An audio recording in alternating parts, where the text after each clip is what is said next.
Sir short सा जी sir. करना sir. जो चैप्टर नंबर अपना 9 है ना, अंतर्राष्ट्रीय व्यापार हाँ वाला। हाँ वही वही वही वही। ठीक है, हम अंतर्राष्ट्रीय व्यापार, वो व्यापार वाला पढ़ेंगे। और हम इससे पहले क्वेश्चन को निकाल चुके हैं। हमारे सामने जो चीज के क्वेश्चन आए थे, अब पहला हम क्वेश्चन पढ़ते हैं इसका।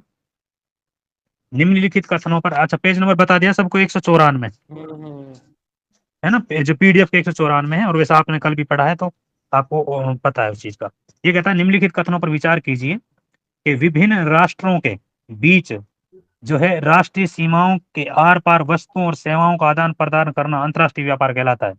भाई दो या दो से अधिक व्यापार जब हम करते हैं विदेशों में, अंतर्राष्ट्रीय व्यापार तभी तो होगा जब हम अलग अलग देशों में करेंगे, तो ये तो बात सही है, कोई दिक्कत नहीं है ना। दूसरा कहता है व्यापार वस्तुतः अन्यत्र उत्पादित मदों का क्रिय और विक्रिय है। जो व्यापार कर रहे हैं वो उत्पादित जो वस्तुओं का क्रिय और विक्री है, हाँ सही है। तो दोनों ही इसमें सही हो जाएंगे। क्वेश्चन नंबर अब आएंगे हम 2 नंबर पर।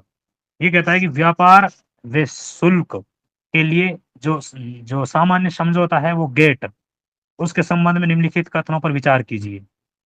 अच्छा, गेट आया कब था? 48 में, ये तो हमें नॉर्मल पता है। उसके बाद में जब वो किस में बदला था, WT में बदला था वो 94 और 95 की बात कर रहे थे हम। 94 में वो उसको बदल दिया था, 95 से वो कार्य शुरू किया था उन्होंने। तो अब हम देखते हैं कि गेट की स्थापना 1945 में की गई थी, ये गलत बात है। 48 में की गई है। ठीक है, तो पहली वाली बात इनकी गलत है। फिर कहता है कि इनका जो प्रमुख उद्देश्य शुल्कों को, जो शुल्क होते हैं उनको कोटा और सब्सिडी में कमी के माध्यम से अंतर्राष्ट्रीय व्यापार की बाधाओं को कम करना है। हाँ ये ठीक है, क्योंकि ये क्या है, थोड़ा सा जो सब्सिडी वगैरह है, जो कर वगैरह लग रहे हैं उनको एक्स्ट्रा, उनको थोड़ा कम करने के लिए। जब अंतर्राष्ट्रीय व्यापार होंगे तो कहीं ना कहीं वो एक दूसरे से वो चीजें एडजस्ट होती हैं। व्यापार, नेक्स्ट कहता है ये, व्यापार व शुल्क के लिए सामान्य समझौता गेट ही आगे चलकर विश्व व्यापार संगठन बन गया था, ये बात भी सही है। पहले गेट था ये, बाद में क्या हो गया, WTO में, हाँ उसमें चेंज हो गया था। 1994 में ये बना था और 95 से काम शुरू कर दिया था इन्होंने। तो इसका मतलब ये है कि फर्स्ट वाला जो है वो गलत है, उसमें 48 आएगा, और इसमें सेकंड और थर्ड ये सही है। ठीक है, इसमें पूछा क्या, सही पूछा है, तो इसका सेकंड ऑप्शन राइट हो जाएगा। ठीक है, अब हम क्वेश्चन नंबर आ गए 3 पे। ठीक है, इसमें कहता है कि अंतर्राष्ट्रीय व्यापार के संबंध में निम्नलिखित कथनों पर विचार कीजिए। अंतर्राष्ट्रीय व्यापार वस्तु और सेवाओं के तुलनात्मक लाभ, परिपूर परिपूरकता व हस्तांतरणीयता के सिद्धांत पर आधारित है। इसमें हस्तांतरित वगैरह होते हैं कि नहीं होते हैं? होते तो हैं, क्योंकि भाई ये तो अंतर्राष्ट्रीय व्यापार है जो, मतलब इसमें क्या, व्यापार वस्तु और सेवाओं, वस्तु भी सेवाओं दोनों का तुलनात्मक लाभ और परिपूर्ण पूर्णता और हस्तांतरिता के सिद्धांत पर आधारित है, ये बात सही है।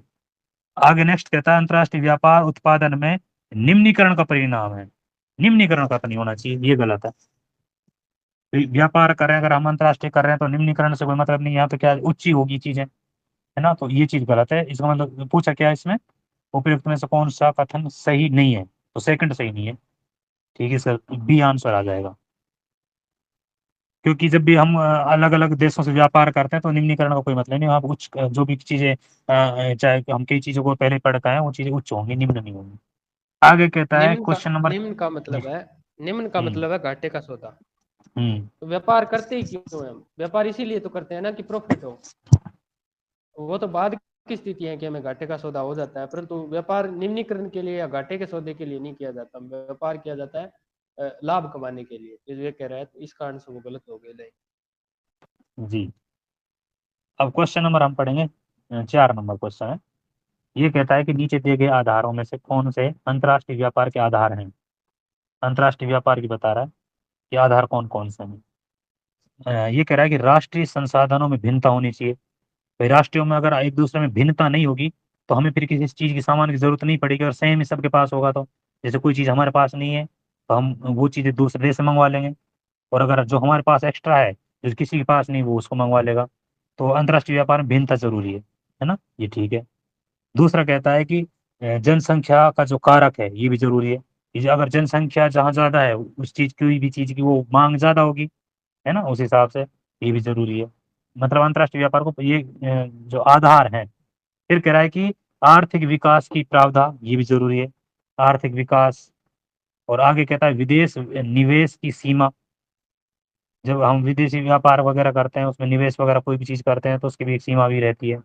आगे कहता है कि परिवहन, परिवहन भी इसमें रोल रोल निभाता है भाई। अंतर्राष्ट्रीय व्यापार बिना परिवहन के तो होगा ही नहीं, कोई ना कोई वजह से भाई परिवहन, किसी भी परिवहन का कोई भी साधन हो सकता है, चाहे जहाज हो सकता है या कोई वायुयान की बात करें, कुछ ट्रेन की बात करें, किसी चीज़ की, इस तरीके से। तो इसका मतलब ये हो गया कि ये सारे आधार हैं, 1 2 3 4 5। ठीक है। नेक्स्ट क्वेश्चन है हमारा 5 नंबर क्वेश्चन है, विश्व व्यापार संगठन का मुख्यालय कहाँ पर है? तो हम जेनेवा स्विट्जरलैंड में है, हम पढ़ चुके हैं।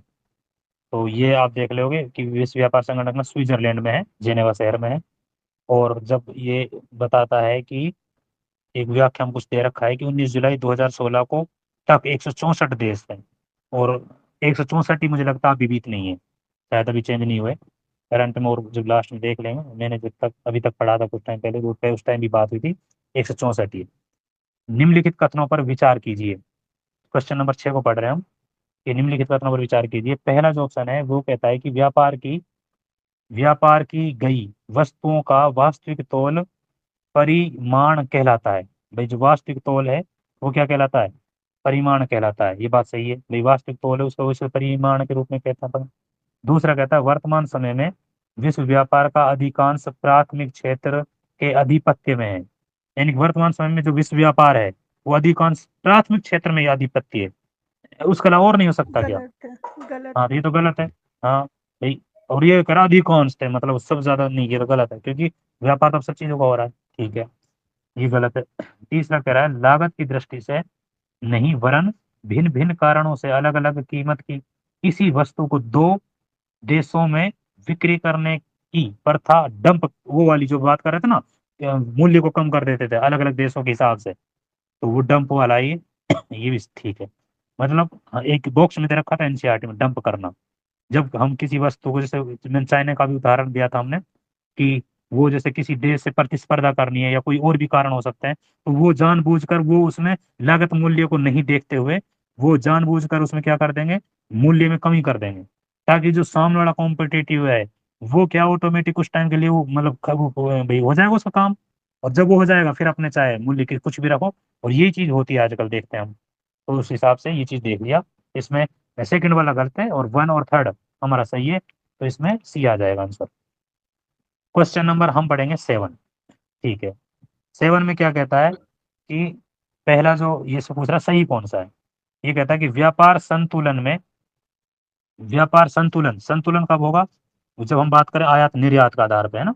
एक देश के द्वारा अन्य देशों को आयात एवं निर्यात की गई वस्तुओं एवं सेवाओं की मात्रा परिणाम का प्रलेखन करता है, यानी कि उसकी बात करता है जो संतुलन के लिए, क्योंकि हम उस प्रलेखन होता है इसमें, एनसीईआरटी की भी लाइन है। तो हमने इस चीज को उस टाइम भी पढ़ा था कि भाई व्यापार संतुलन वो होता है जब हम आयात निर्यात करते हैं।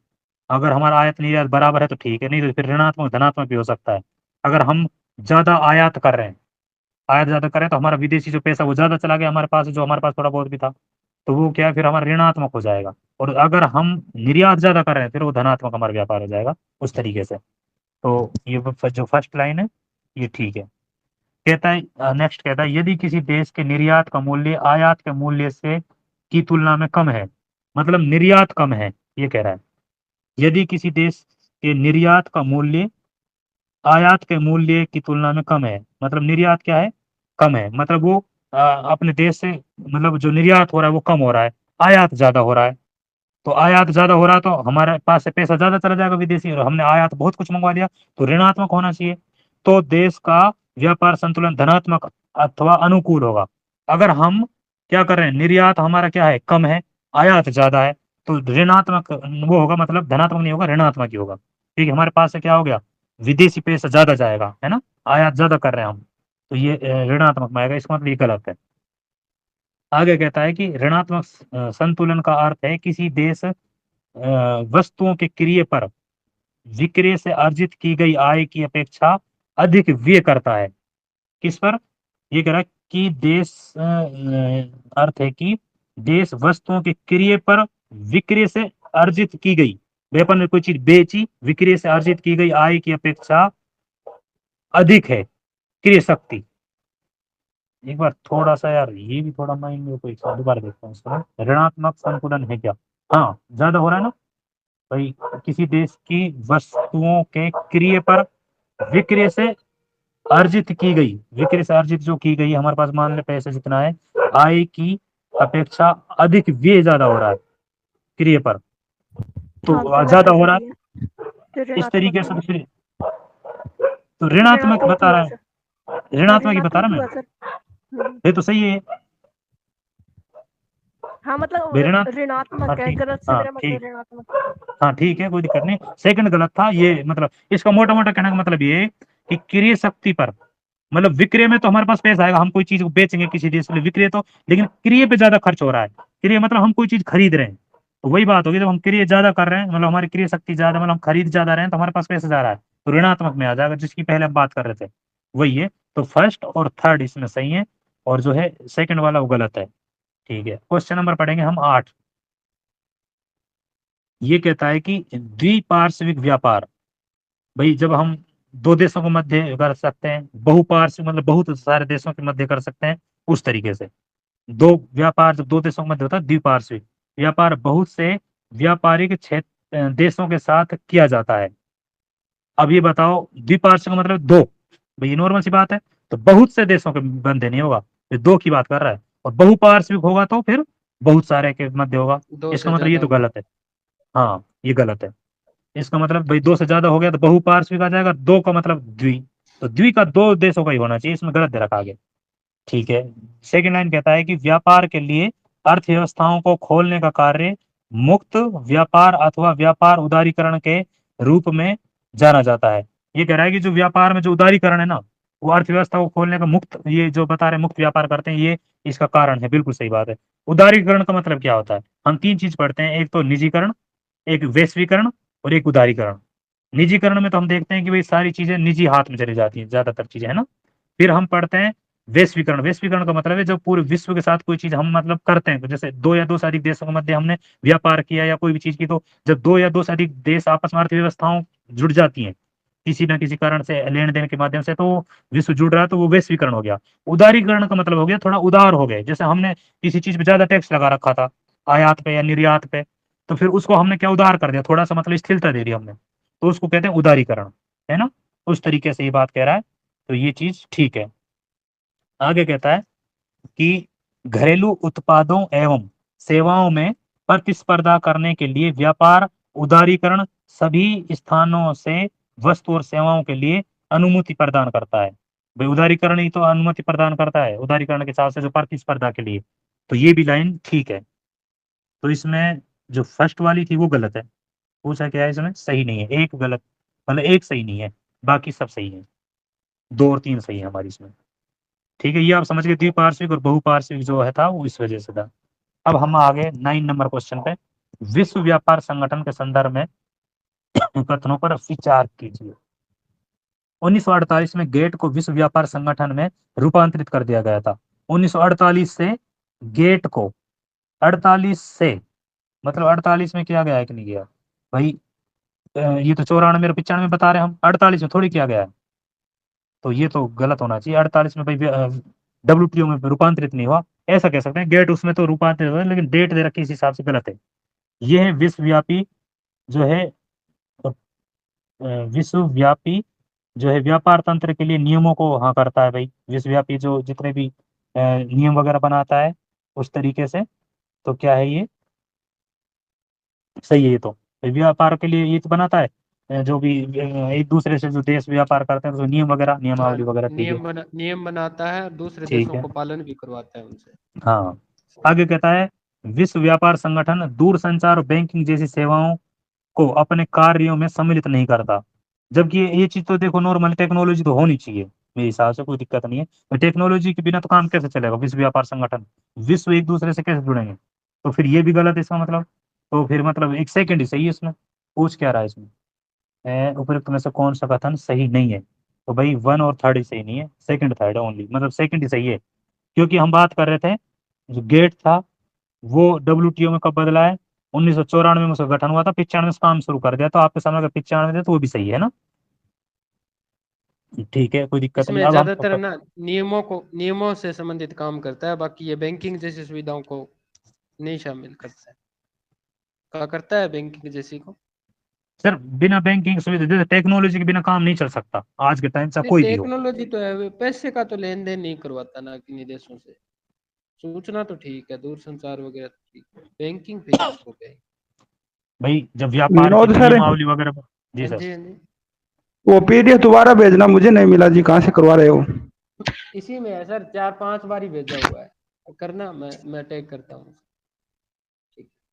हाँ जी आरिफ सर, आप करवाओ, मैं टैग कर देता जी सर, मैं ये कह रहा हूँ कि बैंकिंग जैसी ये सुविधा है सर, ये कहीं ना कहीं जुड़ा रहता है इनसे भी, क्योंकि अगर लेन देन सही नहीं रहेगा तो फिर ये भाई नियमावली वगैरह सारी चीज बना रहा है तो उससे जुड़ा रहेगा ये। और इसमें ये कहा था कि जुड़ा हुआ नहीं है तो वो गलत थी वो लाइन, इसलिए। ठीक है, अब हम पढ़ेंगे क्वेश्चन नंबर 10 को। 10 नंबर क्वेश्चन। निम्नलिखित में से कौन सा एक दक्षिणी अमेरिकी देश ओपेक का सदस्य है? ओपेक का मतलब हो गया जो तेल वाले हैं। और मैंने एक ही चीज कही थी कि दक्षिण अमेरिका का सिर्फ एक ही देश है, वेनेजुएला। है ना, हमने उस टाइम से बात कर रहे थे, ये क्वेश्चन शायद उसमें ऑब्जेक्टिव में भी था उस टाइम जब हम पढ़ रहे थे। है ना, तो इसमें क्या आ जाएगा हमारे सामने कि ओपेक में कौन सा आ जाएगा? दक्षिण अमेरिका का एक देश, वेनेजुएला। ठीक है, इस तरीके से। नेक्स्ट पढ़ते हैं हम। निम्नलिखित में से मतलब निम्नलिखित में से भारत किस प्रादेशिक समूह का हिस्सा है? साफ्टा का है भाई, साउथ एशियन, है ना, फ्री ट्रेड एग्री जो हम पढ़ रहे थे, उसका है ये, साफ्टा हूँ। का। सही। ना कि और जो नाफ्टा है ये अलग है। और आसियान हो नॉर्थ गया दक्षिण अटलांटिक। पूर्वी एशिया का। हाँ नॉर्थ, हाँ उसका हो गया। और आसियान हो गया दक्षिण पूर्वी एशिया का।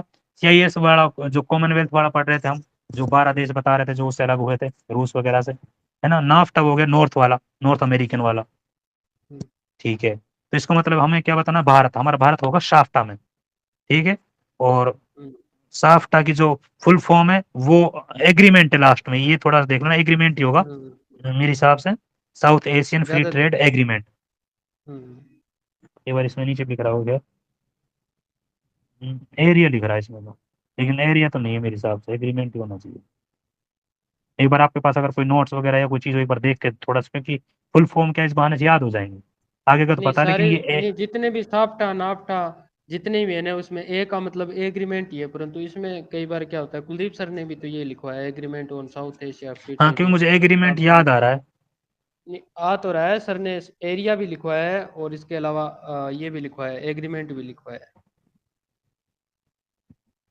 चलो इसको एक बार और मुझे भी देख। संशय था पहले इसमें।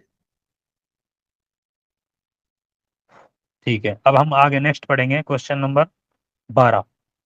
ये कहता है कि निम्नलिखित कथनों पर विचार कीजिए। साफ्टा में तो एक का एशियन नहीं है क्या, south Asian free trade mark? Last वाले का। लास्ट वाले कह रहे हैं ना। अच्छा। ये कहते हैं क्वेश्चन नंबर 12 को, और निम्नलिखित कथनों पर विचार कीजिए। औद्योगिक पत्तन सामान्य नौभार संवेष्टिक उत्पादों तथा विनिर्मित वस्तुओं का निपटान करने के साथ साथ यात्री यातायात का भी प्रबंधन करते हैं। ये बात सही है या गलत है? तो मुझे तो ये सही नहीं लग रहा, एक बार दोबारा देख लेंगे एक बार। ये कह रहा है कि औद्योगिक पत्तन है, तो उद्योगों के लिए जो कर रहे हैं, जो पत्तन है सामान्य नौभार संवेष्टि संवेष्टित उत्पादों तथा विनिर्मित वस्तुओं का निपटान करने के साथ साथ यात्रियों के लिए, तो औद्योगिक पत्तन से शायद यात्रियों को नहीं जोड़ना चाहिए। तो इस तरीके से मुझे लगता है कि गलत है। दूसरा कहता है थोक वाणिज्य पतन थोक नौभार के लिए विशेषीकृत है। अब सिर्फ थोक की बात कर रहा है, ये भी मुझे गलत लग रहा है। वाणिज्य के लिए भी आंसर क्या है, देखा इसमें दोनों जो है सही नहीं है। एक दो, एक बार इसकी व्याख्या और देख लेते हैं थोड़ा सा। ये वे पत्तन जो सामान्य नौभार संवेष्टित उत्पादों एवं विनिर्मित वस्तुओं का निपटान करते हैं तथा यात्री यातायात का भी प्रबंधन करते हैं, वाणिज्य पत्तन कहलाते हैं। और उसमें क्या दे रखा था, औद्योगिक। जो औद्योगिक ये पत्तन। लैंग्वेज दे रखी थी वो वाणिज्य पत्तन के लिए थी, और औद्योगिक पत्तन के लिए नहीं थी, उसमें औद्योगिक दे रखा। तो इसको थोड़ा सा हम देख लें, क्योंकि एनसीईआरटी में चीज स्पष्ट लिखी हुई है ना। अच्छा ठीक है, सेकंड कहता है कि कथन सेकंड भी सही नहीं है, क्योंकि औद्योगिक पत्तन जो होते हैं वो थोक नौभार के लिए विशेषीकृत होते हैं। मतलब ये है कि उन्होंने उल्टा दे दिया उसमें उस तरीके से। अगर हम देखेंगे पहले में वाणिज्य आ जाएगा और दूसरे में क्या आ जाएगा, औद्योगिक, फिर ये सही हो जाएगा। अब ये थोड़ा सा आप यहाँ से भी याद कर ही लो इसको भाई। अगर औद्योगिक की बात करें तो उसमें कौन सी बात कर रहा है, थोक वाले की बात कर रहा है ना, और उसकी बात कर रहा तो है वाणिज्य की। जी फर्स्ट दोनों वाले। शब्द देखो देखो सर, दोनों कितने जुड़े हुए शब्द है। एक तो हम्म। औद्योगिक और एक वाणिज्य। उद्योग और वाणिज्य कई बार इकट्ठा पढ़ते हैं ना हम, उद्योग और वाणिज्य को, जी परंतु पतन के संदर्भ में ये दोनों की परिभाषाएं अलग है। मेरे ये उद्योग का तो क्वेश्चन मतलब ऐसा उद्योग से संबंधित है। क्वेश्चन गलत होने के ज्यादा चांस हो जाते हैं ऐसा कुछ, क्योंकि चांस ज्यादा है इसमें। लैंग्वेज भाई हमने एनसीईआरटी में पढ़ तो ली, लेकिन कई बार क्या है हम्म, छोटी चीजें होती हैं जिन पे कई बार ऐसा ध्यान भी नहीं देते, और अब एक्चुअल क्वेश्चन आता है सामने तभी पता चलता है चीजों का, है ना। तो अब इस हिसाब से आप देख सकते हम्म, हैं कि भाई औद्योगिक में बता रहा है इसको, जो थोक नो बाहर वाले को, उस तरीके से आप देख सकते हो। क्योंकि नो बाहर में डबल मात्रा है, औद्योगिक में डबल मात्रा है, इस तरीके थोड़ा सा एक देख लो, हल्का हल्का बाकी देखेंगे दोबारा, हम्म, इस तरीके थोड़ा सा याद हो जाएगा कि चलो कुछ तो है थोड़ा वो पॉइंट। आगे कहता है कि क्वेश्चन नंबर 13, पत्तनों के संदर्भ में निम्नलिखित कथनों पर विचार कीजिए। ये कहता है अंतर्देशीय पत्तन समुद्री तट के नजदीक अवस्थित होते हैं। कौन से अंतर्देशीय? अंतर्देशीय मतलब अंदर होंगे भाई, एक नॉर्मल सी बात करें भाई, अंतर्देशीय का मतलब थोड़ा समुद्र से अंदर होगा, मतलब अपने स्थल भाग में होगा। और ये क्या कह रहा है, तट के नजदीक अवस्थित होगा, तट के पास नहीं होगा, ये तट से थोड़ा अंदर होगा ये मतलब। तट के तो पहला पास तो वाला। फिर वही आ जाएंगे ना, बाह्य पतन ही आ हाँ जाएंगे, तो हाँ, बाह्य योग। तो इसलिए ठीक है, इसका मतलब क्या हो गया कि भाई ये जो है गलत है। दूसरा कहता है बाह्य पत्तन जो बाहर होते हैं गहरे जल में, हाँ गहरे जल पत्तन और वास्तविक पत्तन से दूर होते हैं, सही है। जो बाह्य पत्तन होंगे जो गहरे जल में होते हैं, जो बड़े जल वाहन जो तट तक नहीं आते, उनका माल वहीं उतार लेते हैं बड़े पत्तनों, यहाँ बाह्य पत्तनों पर। एक कहता है अंतर्देशीय पत्तन नदी अथवा नहर द्वारा समुद्र से जुड़े होते हैं, ये बात सही है। अंतर्देशीय मतलब अंदर है ये, है ना, जो फर्स्ट वाला था बस उसमें वो आगे गलत हम्म, दे दिया था, तो इस तरीके से तो इसका मतलब सेकंड और थर्ड तो सही है और फर्स्ट इसमें गलत है। ठीक है। क्वेश्चन नंबर 14, ये कहता है कि कौन सा कथन जो है सही है। ठीक है। ये कहता है कि तेल पतन तेल के प्रक्रमण और नौ परिवहन का कार्य करते हैं, भाई तेल से संबंधित तो है, ये तो ठीक है। पैकेट स्टेशन विशेष रूप से छोटी दूरियों को तय करने के रूप में जलीय क्षेत्रों के आर पार डाक यात्रियों के लिए, हाँ जब पैकेट की बात करें डाक वाले पैकेट, ये भी लैंग्वेज थी, दोनों ही सही है, तो एनसीईआरटी की लैंग्वेज है दोनों। ठीक है। अब हम पढ़ेंगे रोटरडम पत्तन। अब ये आपको पता होना चाहिए कहाँ पर है। ये जब हम पढ़ रहे थे जब राइन नदी के पढ़ रहे थे हम, तो वहां पर पढ़ रहे थे हम, रोटरडम है ये एम्स्टर्डम, दो बंदर का पढ़ रहे थे हम उस हिसाब से। तो ये कह रहा है कि ये नीदरलैंड जो है में आते क्या मैम? हैं, नीदरलैंड में आते हैं। हाँ हाँ। तो फिर हम ये कह रहे थे कि भाई ये जब वो पढ़ रहे आंतरे पत्तन पढ़ रहे थे ना, यहाँ पर माल लेकर आया जाता है, फिर उसके बाद में वहां से एक्सपोर्ट वगैरह जो भी किया जाता है। तो ये कह रहा है कि रोटरडम पत्तन निम्नलिखित में से किस प्रकार का पत्तन है? नौसेना वाला, नौसेना का नहीं था, मार्ग पत्तन भी नहीं था, आंतरे पत्तन, ये है सी, इसमें आंसर सही हो जाएगा। ठीक है। आगे कहते हैं हम 16 नंबर का जो हमारा क्वेश्चन है, वो कहता है कि नौसेना पत्तन केवल सामाजिक महत्व के पत्तन होते हैं। अब बात ये है कि जो नौसेना पत्तन होते हैं वो केवल सामाजिक महत्व के पत्तन होते हैं क्या? सही है। हम्म, थी सर ठीक। एनसीईआरटी की लाइन। एनसीईआरटी लैंग्वेज है क्या? मेरे थोड़ा क्या माइंड से हाँ, स्लिप हो रही है, मैंने क्योंकि बताया था, समाज, क्वेश्चन भी पूछा अच्छा था एक अच्छा बार अच्छा में। अच्छा, हाँ ऐसा हो सकता है क्योंकि मेरे दिमाग से निकल रहा है अब, लेकिन अब पता चला कि केवल सामाजिक महत्व के पत्तन है नौसेना वाले। हम्म, ठीक है। दूसरा पढ़ते हैं कि मार्ग पत्तन मूल रूप से जो है मुख्य समुद्री मार्गों पर विश्राम केंद्र के रूप में, जो हम मार्ग में आते हैं जो पत्तन मार्ग पत्तन बोलते हैं उनको, वो विश्राम के लिए होते हैं, ये तो ठीक है। फर्स्ट वाला मेरे माइंड से अभी भी स्लिप हो रहा था, लेकिन अब चलो अब क्लियर हो चुका है कि केवल सामाजिक महत्व के लिए नौसेना, लेकिन लगता नहीं है वैसे देख के, है ना, लैंग्वेज से ऐसा लग रहा है कि नहीं, लेकिन वो एनसीईआरटी में लिख रही थी इसलिए हमें भी नौसेना के कीवी पत्तन मैम को ने ध्यान रख। कीवी मैम ने हाँ, पूछा था नौसेना वाले में, ये लाइन स्पष्ट है, पहली लाइन ही लिखी हुई है उसकी। अच्छा ये अच्छा, सबसे हो ज्यादा सकता है। नौसेना पतन होते हैं ना, वो सामाजिक महत्व के पतन कहलाते हैं, नहीं ये नहीं, गलत है। बिल्कुल सही बात, सही बात। हाँ हो सकता है, मैंने नहीं पढ़ा इसलिए हो सकता है मेरे दिमाग में क्लिक नहीं हुआ ऐसा ही हो सकता है, हम्म, चल ठीक है, वो तो कोई बात नहीं। लेकिन ये कोच्चि कारवाड़ है जो, ये वाले भारत के ये नौसेना के पत्तन के उदाहरण है, इनको आप हम्म, थोड़ा सा देख लेना, उदाहरण इसको व्याख्या में दे रखा है। अब हमारा 9 वाला हो गया चैप्टर, अब आएंगे हम बस्ती, है ना, मानव बस्ती, जो चैप्टर नंबर 10। निम्नलिखित में से कौन सी एक नगरीय बस्तियों की मुख्य आर्थिक क्रिया नहीं है?